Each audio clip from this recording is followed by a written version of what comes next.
I got 3 officers right there, and honestly, I don't know what's inside. Hello everyone, and what a wild week it has been. And I'm going to give you the complete lowdown and everything that has happened in this video. A few days of a depression state, and I'm going to go into all of that right now in this video. So if you guys are new to the channel, thank you for coming, and consider subscribing. I do a lot of like tours of VanLife or step vans or box trucks or things of that nature, and tiny homes, and I want to get into more of that, more in container homes, because I have a degree in architectural engineering, but I do things a little differently. I do things mostly vlog style, and I've built, you know, I'm on my 3rd van, and that's kind of what this whole video is kind of about. This van, this 3rd van, is very precious to me in a lot of different ways, because it is a van that I'm doing all by myself, whereas the other 2, I had help from either my dad, or I had help from my dad as well as other professional van builders. This one is fully done all by myself, DIY, which a lot of people out there said that I couldn't do, or that I don't know how to build a van. It's like, hello, I know what I'm doing. Anyways, that is not why you guys tuned into this video. Why you guys tuned into this video was because of my van is back. Let me recap before we get into things too far. My van, I reported stolen on the 16th of December. Made a full report. My day was devastated. I didn't know what I was gonna do. It was stolen out of my apartment complex, or the surface lot, I should say. It couldn't fit in the garage. It was too high. That brings up another point. I'm going to get into this video what I'm going to do further to help my situation in the future, that this won't happen again. That whole week, or this whole week, I was crushed. I felt violated. I felt depressed. I went through a lot. I was going through a lot, and I didn't know. I was kind of lost for a couple days.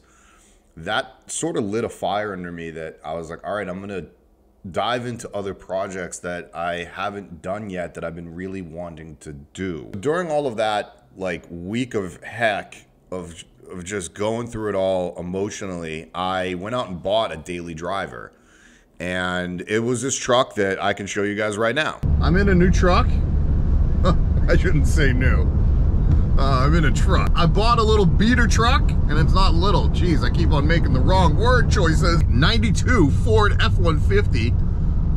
Thing is meant to be just a workhorse. Truck that I used to go to Home Depot, the truck that I used to go back and forth to my apartment, to the shop. My truck until I get my, you know, brand new ReLion, a means to an end truck. So I bought that truck, and it was it's a beater truck. It was to get me from point A to point B, but in the back of my mind, I was praying that the van was going to come back to me, and if it didn't, I could maybe take that insurance money like I was talking about. I was like, you know what? The van can stay at my shop space. It's locked up. It's secured. There's security at night. There's an alarm system. There's cameras. And I will also do all of the things that I need to do for the van itself. Content with that plan. Christmas Eve, I get a phone call at 7 a.m. 3 phone calls actually at 7 a.m. Finally picked up on the 3rd call. It was a block number, and I was like, who the heck is calling me at 7 a.m.? Not thinking that, oh yeah, the police actually might call me, because I already mentally prepared that the van was gone. I didn't think it was gonna come back. Police called me and they said, hey, they asked me if this was Jarrod Tocci, and I said yes, and they said, okay, well, we believe this is your van and we have it.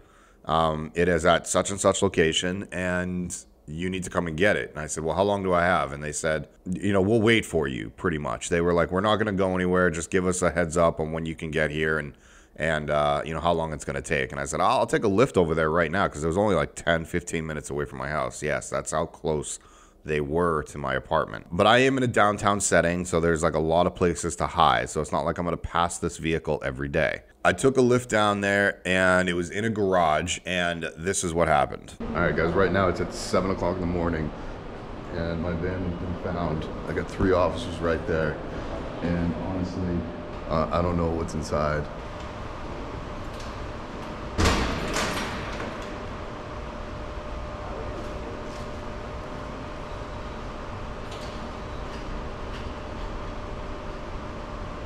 Anyone in there? Sweet.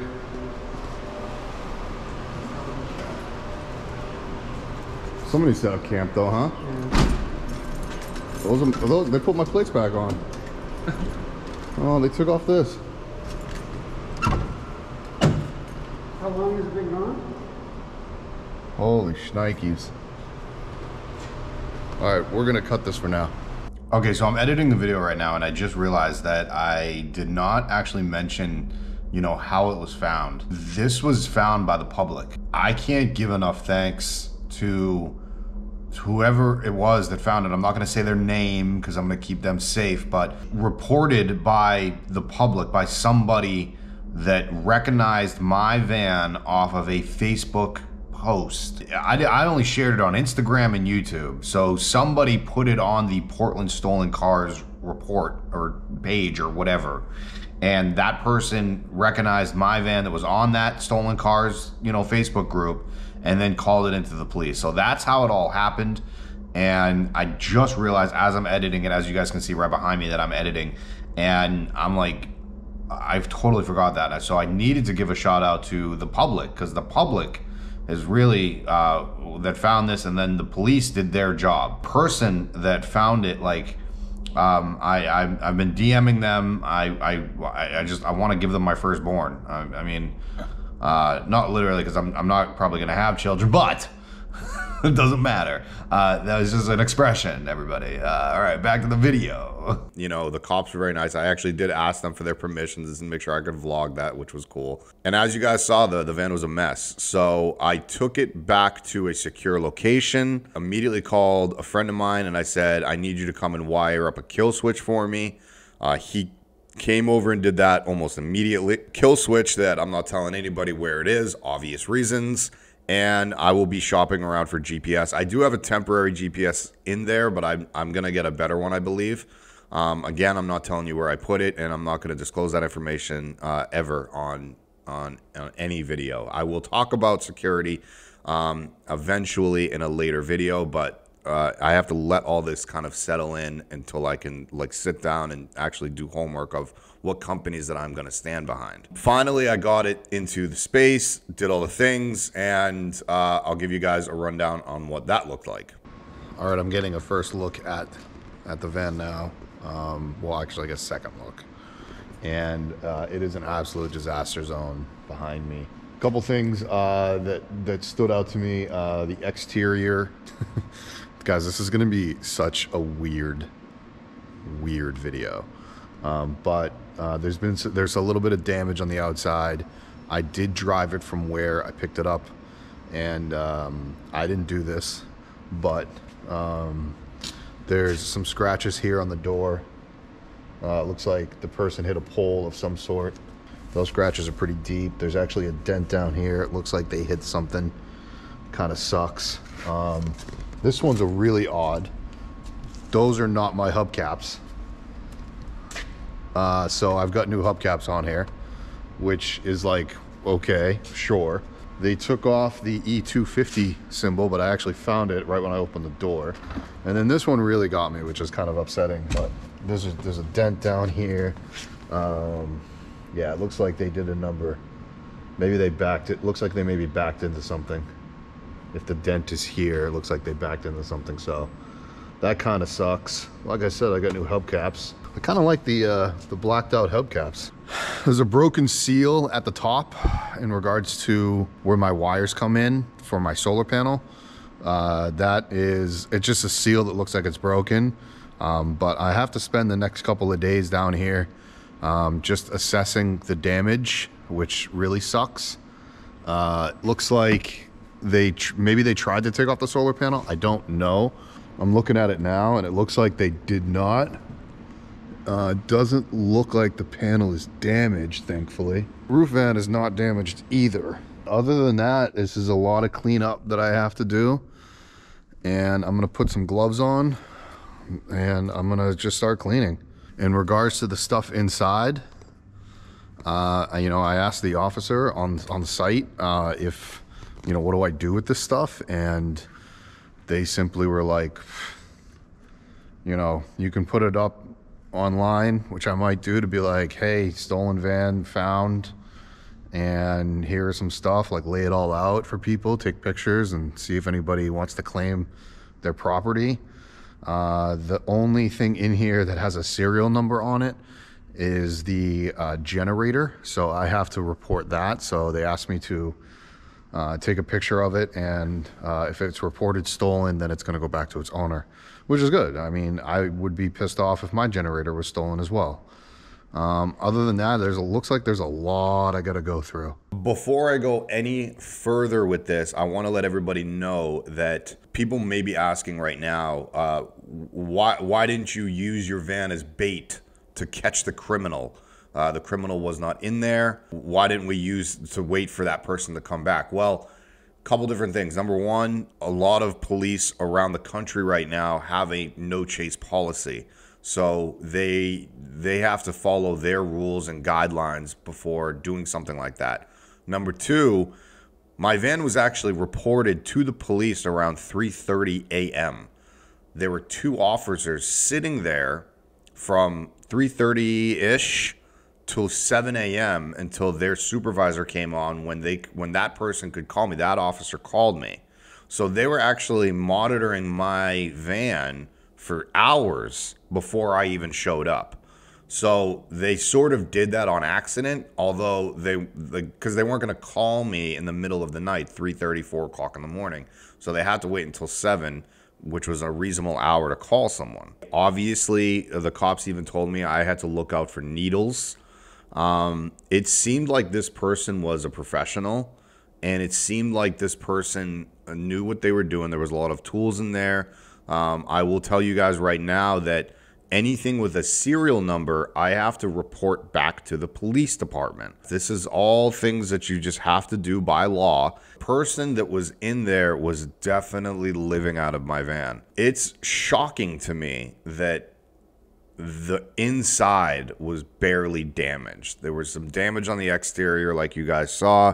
It seems like everything is in working order. I have yet to test the solar panel yet. I will let everybody know that the solar panel is up and running in the next build video when I get there. I'm just happy that the van is back. I can get back to work. I can now use it.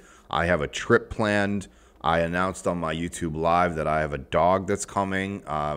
She's a puppy right now, and I have to wait, until she's big enough for me to go and get. So I was figuring all of that out without a van, and I had all these trips planned, and I had festivals to go to, and all these different things. So I was kind of freaking out on what I was going to do for my travel arrangements, but my van came back, and that is why I'm just happy to have it back. 2 days worth of me cleaning. You guys can go see it now. And I want to say 3 or 4 trash bags full of stuff. If I can't find owners to these stuff, I'm going to just donate it. I'm not going to keep it for myself. There's things in there that I'm not going to need, plain and simple. We'll cut to the end where everything is all cleaned up and ready to go. The van is pretty much cleaned out now.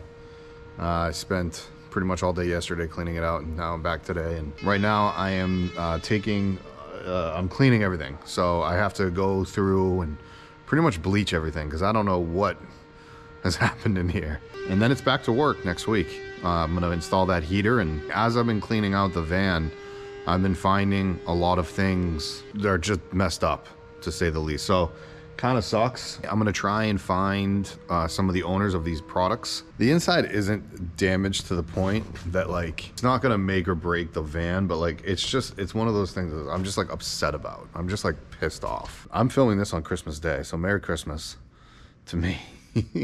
But I didn't, my family's all back east, so it's not like I had anything to do. But the good news is I got the van back, and I'm gonna get back to work. A couple of days before it got stolen, I was recording a video of how I was gonna install the heater, and I cut all that out because the van was taken. I can tell you guys now what I'm gonna do for the heater, but this whole back section back here, I have to rebuild. They didn't break any of my build. Whoever took this van, they were either living out of it or whatever, but I found no damage to the build portion of my van, which is great, exception of the wires coming through the roof. The ceiling's intact, the artwork is intact, this structure, the bed structure is intact. I'm quite amazed actually that none of this was broken. What I was saying is this is gonna have to be rebuilt because of the tank that I have and the heater that I have. The heater's gonna go into that section over there. You probably can't see it because of lighting. I'm gonna rebuild this to kind of do a different cubby system, as well as holding a tank, my diesel tank that I'm gonna fill with kerosene for the heater. So all that's gonna be back here, and I gotta kind of rebuild all that. So that's gonna be this week's project. So stay tuned for next build video. I'll see you guys all next time. If